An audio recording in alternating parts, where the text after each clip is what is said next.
Retro Karthik Subraj இயக்கத்தில் நம்ம நடிப்பின் நாயகன் சூர்யா முதல் முறையாக நடிச்சிருக்கிற படம், இணைந்திருக்கிற படம். ஸோ இந்த படத்துக்கான எதிர்பார்ப்பு ரொம்ப அதிகமாகவே இருக்குது. அதற்கு காரணம் கார்த்திக் சுப்ராஜ் மாதிரியான ஒரு செம்மத்தியான டைரக்டரும் சூர்யா மாதிரியான ஒரு செம்மையான நடிகரும் சேரும்போது அதோட அவுட்புட் வேற லெவலில் இருக்கும் அப்படிங்கிறதா. இது வரைக்கும் ரெட்ரோ படத்தை பற்றி வந்த எல்லா வீடியோஸும் பார்த்தீங்கன்னா ரொம்ப பாசிட்டிவாகவே இருந்துச்சு. அந்த ஃபர்ஸ்ட் லுக் வீடியோ ஆகட்டும், ஷூட்டிங் ஆரம்பிக்கும் போதாகட்டும், டைட்டில் லுக் வீடியோ ஆகட்டும், எல்லாமே ரொம்ப கூஸ்பம்ஸாக இருந்துச்சு. ஒரு வேற ஒன்று பண்ணிட்டு இருக்காரு கார்த்திக் சுப்ராஜ் அப்படிங்கிற எதிர்பார்ப்பு இயல்பாகவே எல்லாருக்கும் விழுந்துச்சு. இந்த நேரத்தில் இந்த படம் மே 1 அனௌன்ஸ் பண்ணிட்டாங்க.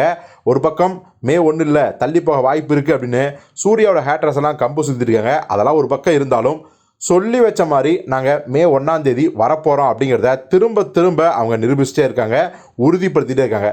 இப்போ கூட பார்த்தீங்கன்னா கண்ணாடி பூவே அப்படிங்கிற ரெட்ரோ படத்தின் ஃபஸ்ட்டு சிங்கிளை அனௌன்ஸ் பண்ணிட்டாங்க. எப்போனா பிப்ரவரி 13 தான் இந்த சாங் வரப்போகுது, சிங்கிள் வரப்போகுது, கண்ணாடி பூவே அப்படிங்கிறது தான். ஸோ இதுக்கு கீழேயே பார்த்தீங்கன்னா ஆஸ் யூஸ்வலாக மே 1, 2005 இன் சினிமாஸ் அப்படின்னு ஓப்பனாகவே போட்டாங்க. ஸோ மே 1 தாங்க அதை கன்ஃபார்ம் பண்ணிட்டாங்க. ஃபஸ்ட்டு சிங்கிள் கண்ணாடி பூவே பிப்ரவரி 13 இருக்குது அப்படின்னு சொல்லிட்டாங்க. எல்லாத்துக்கும் மேலே இந்த போஸ்டரில் இருக்கிற சூர்யா தான் ரொம்பவே கவனம் இருக்காரு. என்னென்னா ஒயிட் ஷர்ட்டை போட்டிருக்காரு, ஒரு கைதி மாதிரியான லுக்கில் இருக்கார்.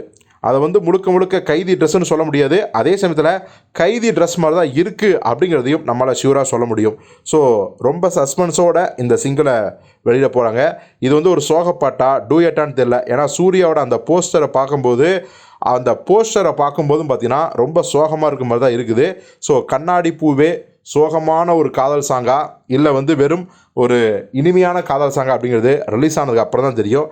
யாரெல்லாம் இந்த ரெட்ரோ படத்தின் ஃபஸ்ட்டு சிங்கிளுக்காக ரொம்ப ஆர்வத்தோடு காத்திருக்கீங்க அப்படிங்கிறத கமெண்ட்டில் சொல்லுங்கள்.